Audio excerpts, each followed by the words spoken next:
말씀 보겠습니다. 사무엘하 19장 16절에서 30절까지의 말씀입니다. 사무엘하 19장 16절에서 30절까지의 말씀, 우리 한 절씩 교독하며 말씀을 보겠습니다. 바후림에 사는 베냐민 사람으로 게라의 아들인 시므이도 급히 와서 다윗 왕을 맞이하려고 모든 유다 사람들과 함께 내려왔다.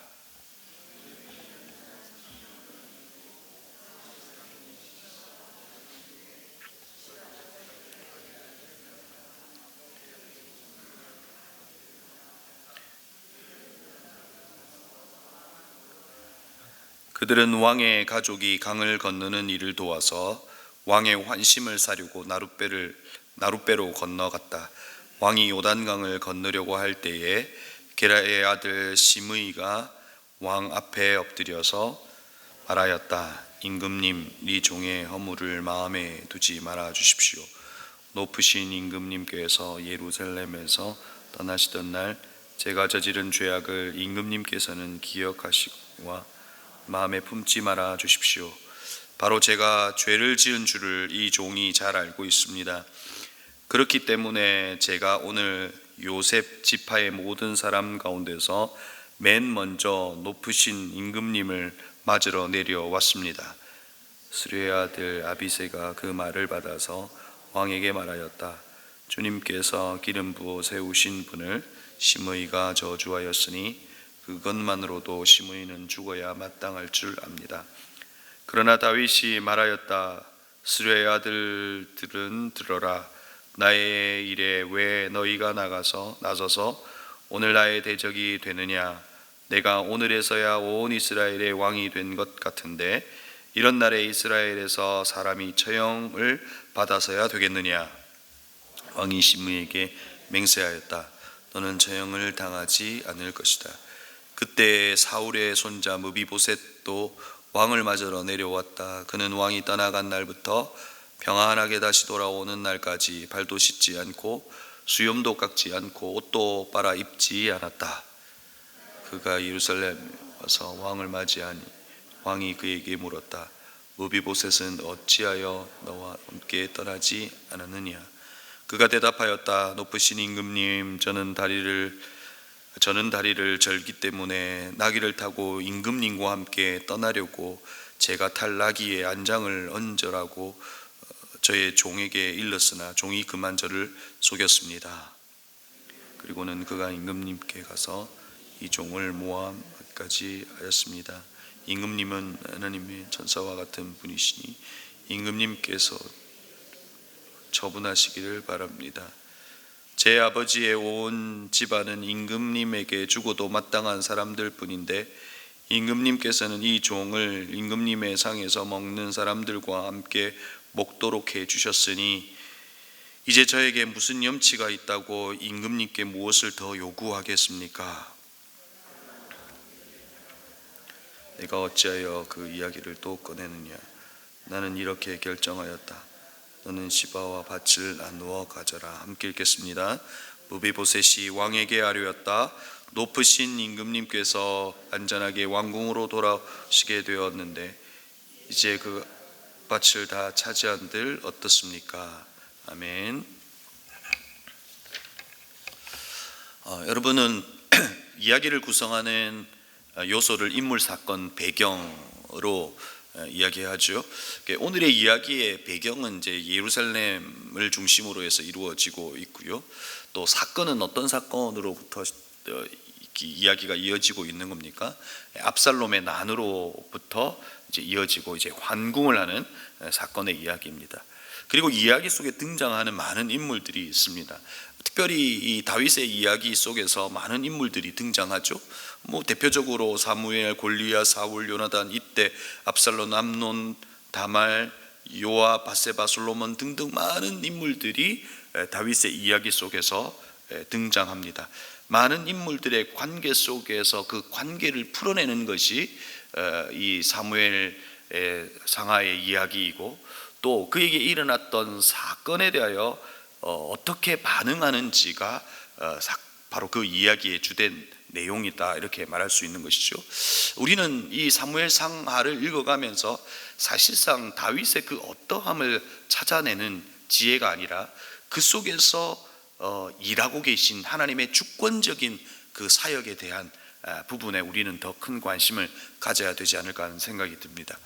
근데 여러분, 오늘 본문에서는 이제 압살롬의 이 난이 정리되고 환궁을 하는 때에 이제 몇몇 인물들이 등장하죠. 여러분, 이런 난들이 일어났을 때 만약에 여러분이 왕이라면 그 나라를 세우는 방식을 어떤 것을 선택하시겠습니까? 어떤 나라들은 이 숙청의 대상을 정하고 숙청하기도 하고요, 또 어떤 나라들은 자신에게 반기를 들었던 이들의 리스트를 만들어서 자신의 주변에서 멀리하게 합니다. 그래서 왕의 권위를 세우고 나라를 세우는 방식을 이와 같은 방법을 선택하기도 하죠. 오늘 다윗은 여러 인물들 속에서 다윗이 환궁을 하고 나서 이제 이 나라를 세우는 방식이 어떤 것인지를 엿볼 수 있습니다. 그리고 다윗이 왕궁을 떠나 도망할 때의 그 비하인드 스토리도 알 수 있는 부분이기도 합니다. 물론 오늘 이 이야기 속에서는 그와 같은 이야기를 우리는 알 수 있지만 설교하는 입장에서는 설교하기는 쉬운 본문은 아닙니다. 어떤 결론이 있거나 이래야 설교하기가 편한데 그냥 그런 이야기로 끝나버리는 본문이기 때문에 그렇습니다. 그러나 이 이야기 속에도 담겨있는 하나님의 마음이 있습니다. 오늘 우리는 그것을 좀 살펴보려고 합니다. 먼저 첫 번째, 오늘 본문 속에서 드러나는 인물의 이야기를 하나씩 살펴보기를 원하는데, 첫 번째 등장하는 인물이 이 게라의 아들인 시므이가 등장하죠. 시므이가 1000명을 거느리고 사울의 이 집안의 종 시바가 그 곁에 껴서 이제 요단강을 건너 왕에게로 가는 것을 보게 됩니다. 여러분, 이 두 인물 속에서 왕의 환궁을 기뻐하는 이들도 있었지만 이제 힘의 세력이 기운 것 가운데 기회주의자들도 있습니다. 아마도 이 두 인물은 그와 같은 인물이었을 겁니다. 그런데 여러분, 오늘 18절에 보는 그 보여주는 모습은 어떻습니까? 그들이 왕의 가족 이 강을 건너는 일을 도와 왕의 환심을 사려고 나룻배를 건너갔다. 그러니까 오늘 이 시므이와 시바가 보여주는 이 모습을 이 사무엘하를 기록하고 있는 성경의 기자는 환심을 사기 위한 이유로 나룻배를 타고 건너갔다라고 해설을 적어주죠. 시므이가 왕의 환심을 사려고 했던 이유가 여러분 무엇이었을까요? 시므이는 압살롬의 반란을 피해 요단으로 가던 다윗의 일행에 바후림에 머물고 있을 때 조롱하고 돌을 던지고 했던 인물입니다. 시므이는 다윗이 돌아오면 분명히 자기는 숙청의 대상의 1호가 될 것이라고 생각했을 겁니다. 그래서 시므이는 그 나룻배를 타고 가서 이제 다윗에게 간청하고 있는 겁니다. 높으신 임금님께서 예루살렘을 떠나시는 날 제가 저지른 죄악을 임금님께서 기억하시거나 마음에 품지 말아 주십시오라고 다윗에게 간청하고 있는 거죠. 저는 여러분 이 부분을 읽으면서 그냥 피식 웃음이 나왔습니다. 세상을 살려면 이 정도의 뻔뻔함은 있어야겠구나 하는 생각도 하긴 했습니다. 눈치 없으면 세상 살기 참 힘들겠구나 이런 생각도 했습니다. 여러분, 그 말을 폭력성으로 악명 높은 요압의 형제 아비새가 받아서 왕에게 말합니다. 주님께서 기름 부어 세우신 분을 시므이가 저주하였으니 그것만으로도 시므이는 죽어야 마땅한 줄 압니다. 사실상 아비새의 말이 옳은 말인지도 모릅니다. 이 시므이라고 하는 사람이 힘이 기울 때마다 그의 마음이 바뀌는 것을 볼 때 다시 힘이 기울 때 다윗을 배반할 수도 있기 때문에 처형하는 것이 맞지 않냐고 이야기하고 있는 것이죠. 그런데 압살롬의 난으로 혼란에 빠져 있고 왕의 권위가 땅에 떨어져 있는 이때 왕을 비난했던 인물을 제거할 때 오히려 그 안에 긴장감이 형성되고 왕을 대하는 태도는 분명히 달라질 수 있기에 그렇게 하는 것이 옳다고 생각할 수 있습니다. 그러나 다윗은 그렇게 하지 않습니다. 그를 품습니다. 사람을 품어버리죠. 누군가 그런 이야기를 하더라고요. 정치 1단은 사람을 정리하는 것이고 정치 9단은 모든 사람을 품는 것이다, 이런 이야기를 하죠. 다윗은 분명히 정치 9단입니다. 다윗은 사람을 품는 바로 그 포용책을 선택한 겁니다. 다윗은 맹세하여 시므이에게 말합니다. 너는 처형을 당하지 않을 것이다. 하지만 우리는 심의의 결론을 압니다. 다윗의 손에 처형을 당하지 않지만 다윗은 아들 솔로몬에게 심의에 대한 복수를 요청하는 것을 우리는 알죠. 솔로몬의 아버지가 죽은 뒤에 이 요청을 따라 행동하는 것을 보게 됩니다. 다윗은 포용책을 쓰고 있지만 이 심의가 언젠가는 배신하고 아들 솔로몬의 통치에 있어서 결코 유익이 되는 인물이 되지 않았을 것이라고 생각했기에 그렇게 부탁하고 처단한 것입니다. 그리고 오늘 두 번째로 만나는 인물이 바로 무비보셋입니다. 오늘 나오는 성경의 인물 가운데 그럼에도 불구하고 좀 믿을 만한 사람인 것 같습니다. 진심이 느껴지는 것 같습니다. 사울의 손자는 왕이 떠나간 날부터 발도 씻지 않고 수염도 깎지 않고 옷도 빨지 않았다라고 다윗에게 이야기합니다. 그리고 다윗이 묻습니다. 너는 나를 왜 따라오지 않았냐라고 물었을 때 그가 왕에게 그렇게 하지 못했던 비하인드 스토리를 이야기하죠. 26절에 보면 저는 다리를 절기 때문에 나귀를 타고 임금님과 함께 떠나려고 제가 탈 나귀 안장을 앉으려고 저희 종에게 일렀으나 그 종이 그만 저를 속였습니다. 이와 같은 이야기가 있었던 것이죠. 그리고 머비보셋은 자신을 왕에게 맡기는 것을 보게 되죠. 여러분, 이것이 다윗의 이야기 속에서 얼마나 중요한지 모르지만 성경은 다윗이 모두를 품고 있는 모습을 보여주고 있습니다.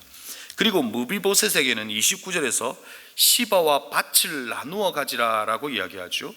여러분, 이것에 대한 해석은 좀 이렇게 분명하지가 않습니다. 여러분, 시바가 어떤 사람입니까? 시바는 다윗에게 굽실거렸고 다윗에게 거짓말을 했고 무비보셋을 배반했던 인물이죠. 그러니까 그와 화해하라고 하는 것인지 알 수는 없지만 아무튼 다윗은 포용책을 쓰고 있고 안정적으로 이 나라를 이끌어 가기를 원했던 겁니다. 자, 이것이 오늘 본문의 이야기의 끝입니다. 그러면 여러분, 오늘 이 이야기 속에서 우리가 또 깨달을 수 있는 것은 무엇이 있을까 하는 겁니다.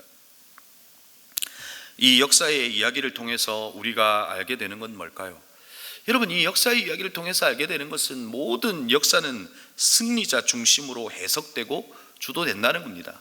이 역사의 결론을 가지고 있는 사람이 의에 의해서 주도되더라는 겁니다. 여러분, 만약에 압살롬이 왕이 되었다면 압살롬 중심으로 모든 상황들이 해석이 되고 압살롬 중심으로 바로 사람들이 모이고 그렇게 될 거라는 것입니다. 그럼에도 다윗의 이야기가 우리에게 알려주는 건 뭡니까? 역사를 이끌고 계시는 분은 하나님이시다 하는 겁니다. 다윗의 이야기 속에서 나타나는 많은 모순과 죄악과 연약함들이 있음에도 불구하고 역사의 주도권은 하나님께서 가지고 계심을 우리에게 알려주고 있는 겁니다. 그렇게 완벽해 보이지 않는 다윗을 통해서도, 허물 많은 다윗을 통해서도 하나님은 하나님의 이야기를 쓰고 계신다 하는 것입니다. 여러분, 오늘 이 이야기를 통해서 우리는 무엇을 또한 깨달아야 할까요? 가끔 이 이야기를 통해서 하나님은 우리의 행동에 따라 반응하는 하나님으로 이해하는 경우가 많습니다. 압살롬의 반역은 다윗의 죄악으로부터 하나님께서 그렇게 하셨다라고 해석하는 경우도 있습니다. 또 어떤 이들은 나에게 있는 이 내 삶에 찾아오는 마치 저주와 같은 것이 내 죄악 때문에 그렇다라고 이야기하는 경우도 많습니다. 내 자식이 잘못되면 내 죄악으로부터 내 자식이 잘못됐다라고 이해하는 경우도 있습니다. 그거는 인간적인 마음일 수 있지만 하나님은 그런 분이 아니시라는 겁니다. 하나님께서 인간의 행동에 따라 반응하여 하시는 분이 아니라 하나님은 하나님의 이야기 속에 주도권을 가지고 그 이야기를 써내려가고 계신 겁니다. 여러 가지 모순과 죄악과 연약함이 있을지라도 하나님은 그것을 써내려가고 계시다는 것입니다. 여러분, 오늘 우리에게 있어야 할 기억력이 있습니다. 그것은 무엇이냐면 죄를 기억하는 총명함이 아니라 그 죄를 용서하시고 은혜로 그것을 덮어내시는 은혜를 기억하는 뻔뻔함이 우리에게 있어야 될지도 모릅니다. 우리는 우리가 지었던 죄에 대하여 기억하며 그것이 우리의 인생을 장악하는 경우도 있습니다. 여러분, 죄를 기억해내지 말라는 것이 아닙니다.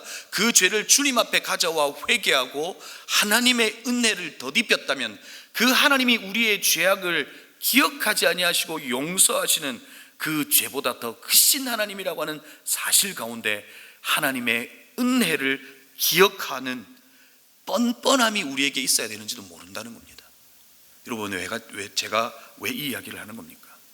다윗은 바세바를 범한 후 장자가 죽고 난 이후에는 그는 뻔뻔한 것처럼 옷을 갈아입고 다시금 자기의 통치행위를 하는 것을 보게 됩니다.